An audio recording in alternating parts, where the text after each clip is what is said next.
माझ्या सर्व विद्यार्थी बंधू भगिनींना माझा सप्रेम नमस्कार आणि त्यांच्या पालकांनासुद्धा नमस्कार।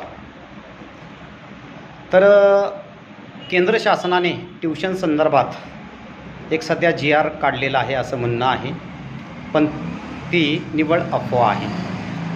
कारण केंद्र शासनाने शैक्षणिक दृष्टिकोनातून विद्यार्थ्याचा सर्वांगीण विकास व्हावा यासाठी खूप छान प्रकारचे उपक्रम समाविष्ट केलेले आहेत। पण त्या उपक्रमाचा समावेश हा शाळा महाविद्यालय यांच्याशी संबंधित आहे आणि ट्यूशन क्लासेस हे खाजगी क्षेत्र म्हणून ओळखलं जातं, जे की विद्यार्थ्याच्या सर्वांगीण विकासाचं स्वप्न जे शासनाचं आहे त्याच्यामध्ये एक अविभाज्य घटक म्हणून ट्यूशन क्लास ओळखला जातो।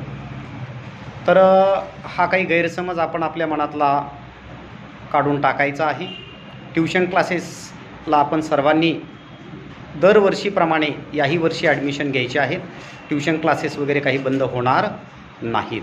आणि ते स्पर्धात्मक परीक्षेसंदर्भात एक आली होती माहितीमध्येच, काही व्हिडिओ वगैरे पाहण्यात आले।